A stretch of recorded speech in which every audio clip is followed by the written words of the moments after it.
knocking on the door and realizing that no one knows I'm here. Hi! Oh, I'm sorry. I didn't mean to scare you. I'm assuming you're Aaron. Yeah, Aaron. Nice to meet you. Joseph. Oh my god. Oh my god. This is gonna be a good day.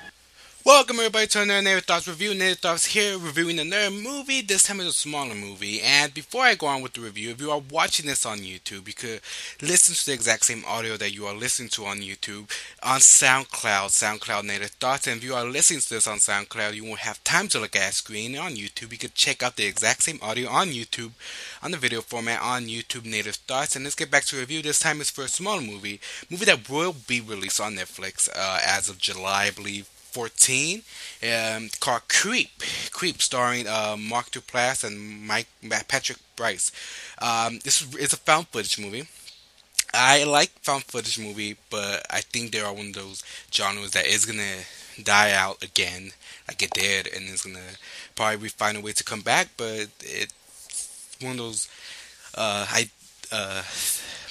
filmmaking ways that's just gonna probably die down for a while. But it's called Creep, and the movie's called Creep, and in the movie, Patrick Bryce plays a character. He is a director. He plays one of the main characters called Aaron, who answers a Craigslist ad from this guy named Joseph, played by Mark Duplass. And pretty much the ad is, you record Joseph a day of his life, just his activities and everything and whatnot, and the pay, I believe, is $1,000 for one day.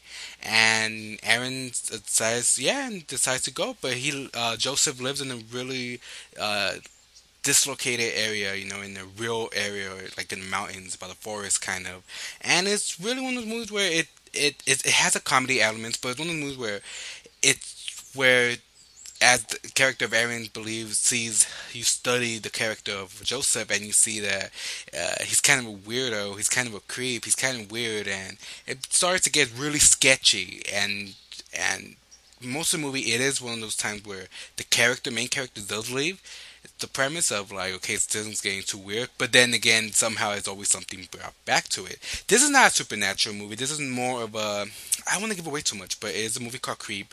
If you want to think about it, see the poster, see the trailer, you're going to think it's kind of a creepy serial killer type, and it is, because it's a really more, it's a more funny, more, indie type of Henry portrait of a serial killer, and I actually really like Creep. It's one movie where it's okay. I mean, maybe the found footage could have been done without. Maybe the story is kind of strong and good enough that it would have been okay without the found footage, but it's on the found footage format, and I think that's okay. But the problem is that it kind of does lack in the end of just regular found footage scenarios and sketch, and I honestly think it is worth the watch. Honestly, I like Mark Duplass. Patrick Bryce is okay as the main character, Aaron. He is the director of this. He actually has a recent movie that I want to see called Overnight, where I believe Adam Scott and Jason Schwartzman.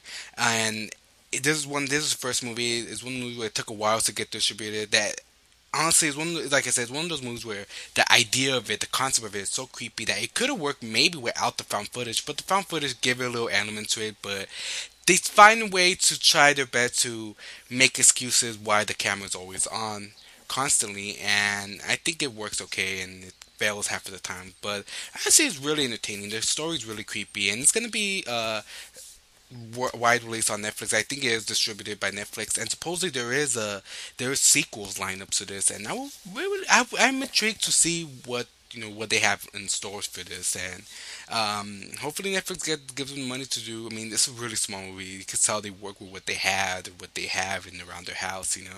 If the house is theirs or whatnot. It's a really small movie. It's not big. It's short. It's not that long, but like I said, maybe a better idea without the found footage could have worked, but the idea is creepy enough to make it entertaining, to be like thought-provoking afterwards. I really enjoyed it.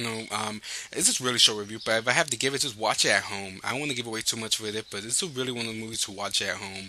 I think it works in the realm of an anthology story, but it has a major with the character of Joseph having a linear characteristic that could work out into a sequels of this. And that's all I really have to say about Native Thoughts. But about this is all I have to say as Native Thoughts. All I have to say about this review. Check it out. It's released on July 14 on Netflix. I would recommend, if you like the horror selection on Netflix, this will be one of those where it will stand out and it'll be entertaining as hell. That's all I have to say. Bye, everybody.